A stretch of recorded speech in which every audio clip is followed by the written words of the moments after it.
could have given up, but you didn't. You could have stopped believing, but you didn't.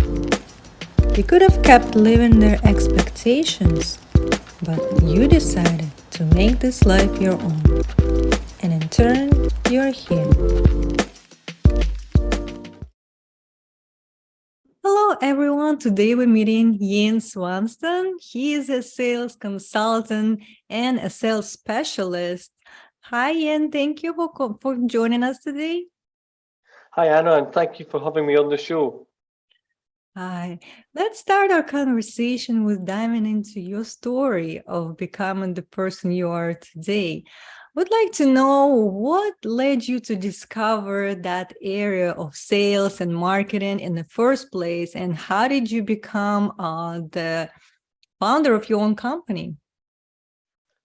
That's a great question. I think I'm probably quite boring compared to most people because when I left school, I got into sales and I've been in sales ever since. So I've really spent a lifetime in sales, and obviously I started off in sales in a frontline role,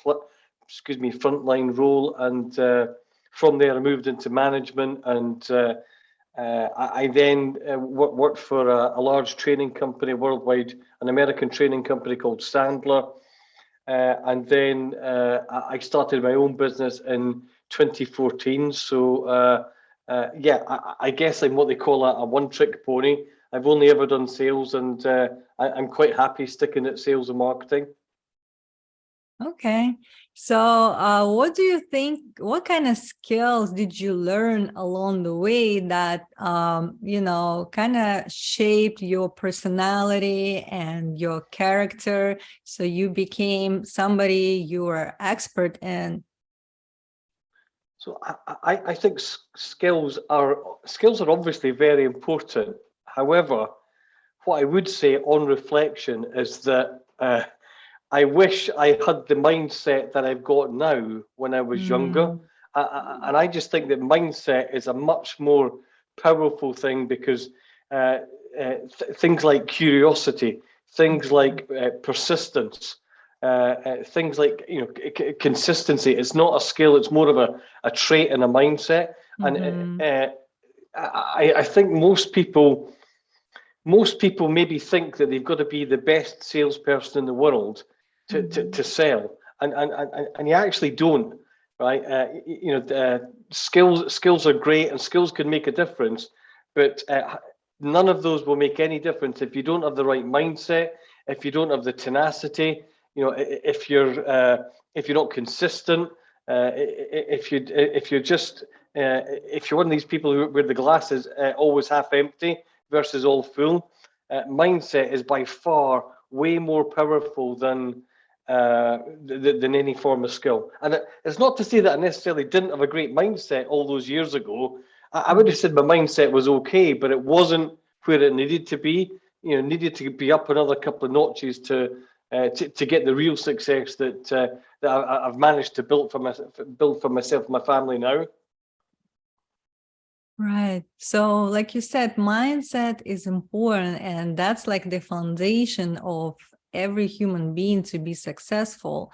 And is there any type of habits that you would, advise people to look into that will bring them to that kind of mindset that will help to move forward? So I'm probably going to be boring and just regurgitate all the ones that you've heard before, but there's a reason for that. Is because they actually do work and they are important. I think one of the most important things that's helped me is having a vision board, and there is no coach, there is no personal development guru in the world that would not advocate having some form of vision board and constantly revisiting that vision board to make sure that you're still connected to it and those goals that you've got on there are still relevant, and it's okay to change the goals. Quite often when you get close to a goal, you sort of recalibrate and you may go off in a slightly different direction, but it's always in a better direction and it's always a bigger goal. So I think really a vision board is really important. I think having the support of your inner circle, your family, really important. You can't do it on your own. Uh, Hiring smart people, practicing gratitude, all of these things are super important. And I would say, and as a company, we teach skills. Skills are great, but all of those things are much more powerful than any skill that you could teach somebody. Course, I think skills could be taught, but for you to have the right mindset, that's the most important foundation for everything to be built upon. So, like you just mentioned, having a vision board is something that we overlook, we underestimate, but this is a reminder. Every day you will see what are you trying to achieve? What are your goals? If we break down yearly goals or like in 5 years, where you want to be, where are you going? Do you know where you're going? So you have to be clear on the path that is set for you and knowing the steps that you are taking right now to get there in the 5 years. So everything that you're doing today matters, and it has to be done intentionally with the purpose in mind. And like you said, to be persistent and consistent with what you're doing, and always making sure that you're not off track. So if something like sets you back, some kind of obstacle, it could be just like a lesson for you to learn, but it shouldn't For be sure. something that would stop you from pursuing your dreams or goals that you set for yourself. And you also have to be reminded every day that this is what you're doing it for. This is the reason. What is your why? Do you think why is important? So I'm going to be a little bit maybe controversial here. I'm not even sure that I've got a why myself. I keep reading Simon Sinek's book, and I keep hearing everybody saying, "Oh, you've got to have a why."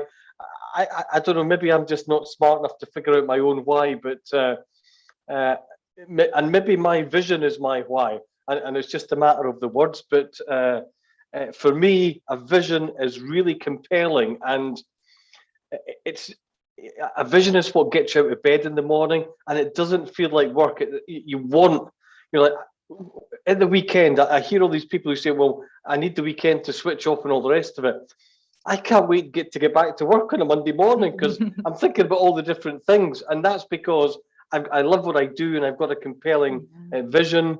I think the Japanese call it ikigai. There's lots of good things. Another thing that you mentioned that I didn't, but it's super important, is to have a plan. You've got to have a plan. You've got to have a strategy, and you quite rightly said, you're going to encounter challenges, difficulties, and you're certain points you're going to fail along the way. But failure is not fatal.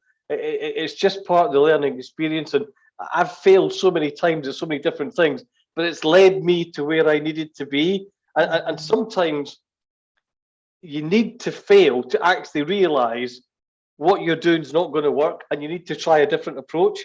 So sometimes I think failure is really important because it can you can use it to redirect yourself. Say, okay, I've tried that, and sometimes people need to fail. We spend a lot of time coaching salespeople, and changing sales behaviors can be difficult for them. And sometimes it doesn't matter how many times you tell them, or maybe a colleague tells them, they want to do it their way, and you've got to allow them to do it their way. And it's only once they've failed, and sometimes they've failed 2 or 3 times, that they'll go, okay, right, now we'll try it your way. So failure, I think, can be a good thing to redirect you onto the right path. It's certainly not the negative thing that most people seem to perceive it as. Right. I agree. Like, it's not a failure. It's just like something didn't work the way you thought it would, right? It just means it's not maybe the best approach for that type of the situation. You shouldn't label it as negative. It's just like indicator for you, Sean, maybe you should try something else. So you Yeah. shouldn't be discouraged by not having what you thought you would with the plan that you had. Maybe it wasn't the best plan after all. So like you said, redirecting yourself, being adaptive, being flexible, being open to other opportunities. That what makes a difference. That what separates you from those who succeed and who just decided to give up. So that's important thing to keep in mind. And also, do you know if there are other type of like tips or tools people could use either in sales or marketing area of expertise if they want to like develop that type of skill for themselves, or in any other type of I would say, if a person trying to establish some kind of practice for himself or trying to like build a business and they need to grow those sales, right? So what they should focus on, what is the most important thing? That's a really good question. And I think there's a couple of things that spring to mind. And this is actually connected to the failure. Sometimes you've got the right strategy, but you've got poor execution. And you have to be able to identify, was it actually a bad idea, or was it a good idea, but you just didn't quite manage to pull it off? So I think that's super important to try and understand that. I think the other thing is that you need to realize is that for 99% of us, everything that you're trying to do has been done before. So do not waste time and energy trying to reinvent the wheel. That doesn't mean to go and copy everybody, but look at what other people are doing, even outside your own industry, but look at what other people are doing, and then, right, use that as a starting point and use that as a way to get going. For example, the branding, our company branding, the colors actually, we got inspiration from a whiskey brand. Yeah. Now, Scotland has got lots and lots of whiskey producers, and we're blessed with quite a lot of great branding companies. But rather than spend time and money trying to get excuse me, on our own branding, because when you're a startup, you've got to be agile and you don't necessarily have huge budgets. We sort of stumbled across a whiskey brand that we really liked, loved the colours, and started to implement those. And with a view to we would actually change it the further down the road we went. Now, we've still actually got it because we like it. It might not be the best, but we like it and it seems to work for us. Our customers like it. So don't, there are people out there, companies out there that have done nearly everything you're trying to do. Go and study them, find out what they're doing that's working, find out what their magic sauce is, and then take that on board and put your interpretation on it, put your spin on it, and apply it to your business. And for me, there's a lot of people trying to reinvent the wheel. There's a lot of people who are their ego gets in the way and they want to do it their way. Well, that's great, but that might cost you a lot of time and money. And there's a great quote from, I think the gentleman's from New York. I think it's Alex Hermosi. And I'm not going to do the quote justice, but he says something along the lines of, if you see other people doing better than you, don't throw rocks at them, figure out what they're doing and see how you can apply it in their business. Yeah. So for me, those are the sort of main things that that we do in our own business. That I would suggest that other companies looked at. And maybe the last thing that I would urge people to think about is that we're a sales training and coaching business. At least I thought we were. But in the reality is, we're a marketing company that makes money from training and coaching. And if you want to be successful, I think you've got to make that mindset switch, because you could be the best. You could be the best sales trainer in the world, but unless you can make people aware of your brand, make people aware that you even exist, right, you're always going to struggle. So I Mhm. think for most people, you need to make that, if you're the business owner, you need to make that mental switch from I'm a software development company, I'm an accountancy practice, I'm an architect business, I'm whatever it is, right? Those are all Mhm. outcomes. Those are the generators in your machine, the cash generators, but you need to be a marketing company first. Turn your business into a broadcasting station and broadcast your message out to the world, and then you'll be successful. Yeah, true. And we need to, make people aware of that we exist, even if, like you said, we could be experts in what we're doing, but if nobody knows, what is the point of that, right? So it has to be marketing, like in the, like roots or foundation of the company, where we make sure that everybody knows who we are, what we stand for, and what is the vision for the company and what we're good at. And again, like bringing value to people, and showing that we care not just about ourselves, but for better good of all, I guess. And that will come back to you and multiply it. So you have um, to be aware of what your intention is with your company, and knowing that those are the strategies that you can utilize for your company to grow even further. Sometimes you can even see that your direction could be adjusted along the way. Maybe you will incorporate something else, and something that you didn't think about, something will come up, or other opportunities will present themselves. So you have to be open and know that it's okay to change, something along the way. You don't have to be, following the same path as you did like a year ago. You don't even have to be doing something you did 5 minutes ago. You're not, you don't have to feel guilty for changing something.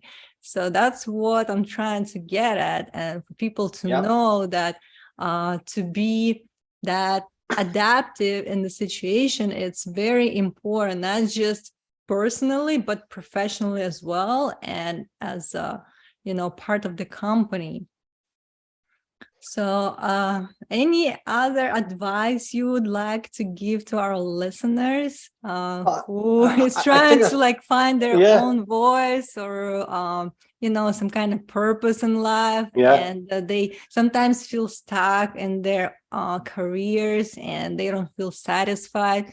Where can they start?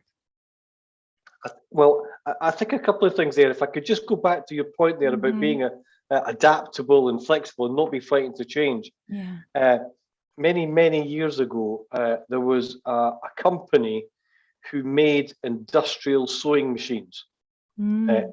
in Japan. And the founder of that company was not convinced that there was going to be a future in industrial sewing machines. And they pivoted the business. And Mm. that business, I'm sure you know about them in America, is a company called the Suzuki Motor Company. They're Of one of the course. biggest car and Yeah. motorcycle companies in the world. So there's just a good example of how somebody wasn't an entrepreneur, wasn't frightened to pivot, to change from what they were Mm-hmm. doing to something new, where they believed there was a bigger market, bigger opportunity for them.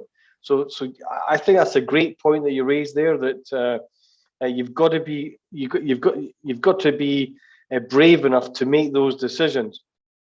I Right. think the other thing that I would suggest that the people who are listening in would maybe want to look at is differentiation is so important. And Mm-hmm. what you find is that most companies, especially service-based companies, they end up looking very similar. One recruitment agency sounds very similar to another agency. One CRM platform sounds and looks very similar to another one. And what happens is that if you look the same as your competitors, what happens is your customers, it's like looking at a herd of zebras. they all look the same.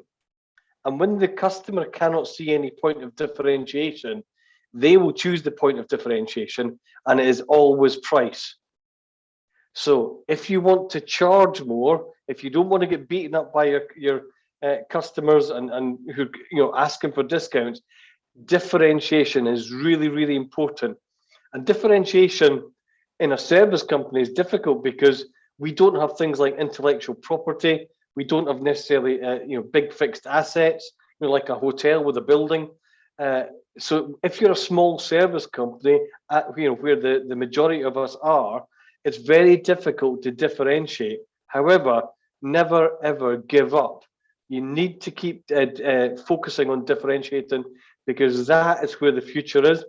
And often differentiation for a service company, it's as much about perception and the space that you take in the customer's mind than any sort of hard facts in terms of differentiation. So how can you position your business and what you do differently? That is one of the most important things, and it's an ongoing thing. It's probably taken us, I don't know, maybe 7 years to get to a point where I'm confident that we are different and we're perceived as being different.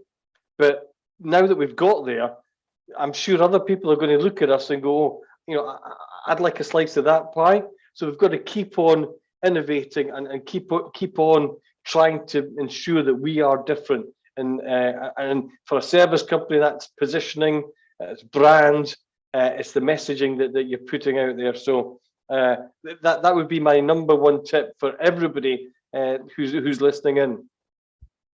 Yeah, and that is a great advice. I think being different, it's probably not as easy to do as we think, but especially nowadays with a lot of competitors out there, everybody is trying to compete in the same market, and to be different, it will take, some time, and also thinking process of what exactly is that you can present or deliver to the customer that your competitors cannot, or they didn't come up with this idea yet, who knows, right?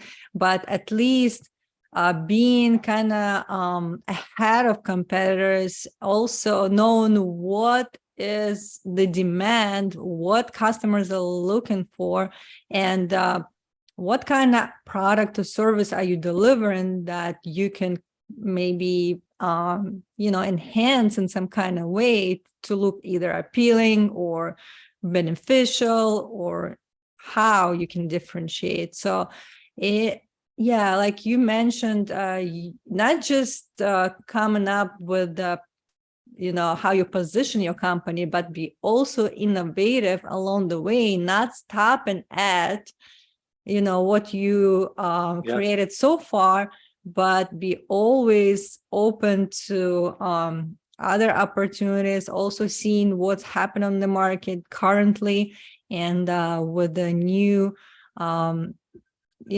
changes in the world, you have to adapt and apply something that probably would be more beneficial nowadays, and without inventing the wheel, but still you can enhance on what you're delivering, and that would be win-win situation for you and the customer.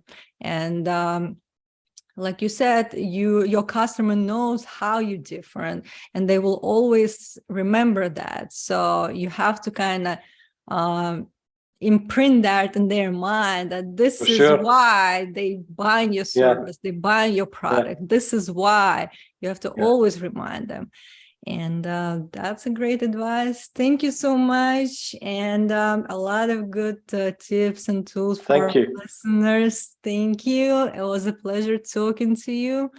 And enjoy your day. Thank you so much, Anna. Thank you very much. Thank you. Bye. I hope you enjoyed this episode. And if you did, hit the subscribe button and share it with others. Stay tuned.